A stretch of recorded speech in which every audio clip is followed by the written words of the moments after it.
Hi! Sa mga mahilig mag-lipstick dyan, lalo na yung traditional lipstick, hindi lip tint, hindi liquid.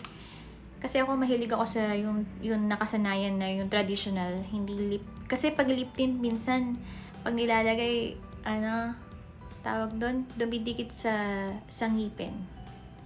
Ito, Maybelline.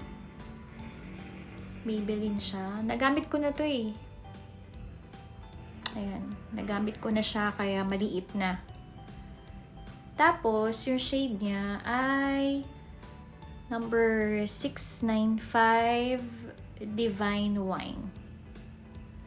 Okay, ngayon, try natin.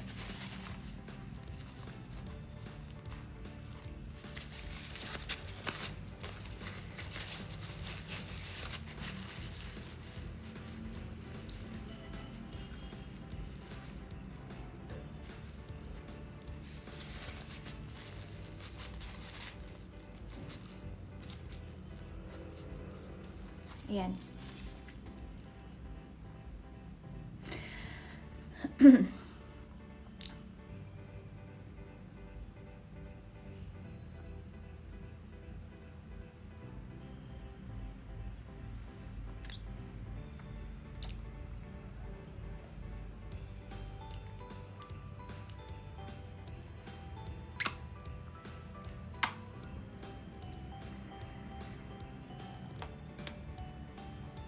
Tapos, kapag may lumagpas, ganyan-ganyan na lang.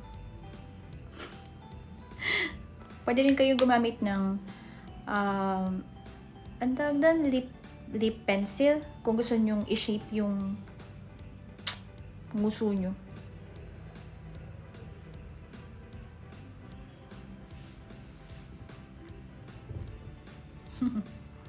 Okay, so sana check out nyo na Maybelline.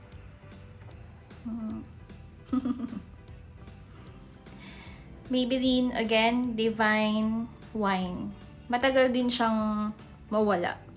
Kahit kumain, kahit uminom. Oh, syempre may lipstick stain kapag kuwari sa baso or sa straw, ganyan. Pero okay lang. Kasi 'di ba, a lipstick stain is a work of art. Ganda 'di ba? Parang medyo dark siya. Divine Wine, check out nyo na. Tsaka matagal din siyang mawala talaga kahit kumain or uminom. Mag-retouch na lang kayo. Bye-bye. Merry Christmas!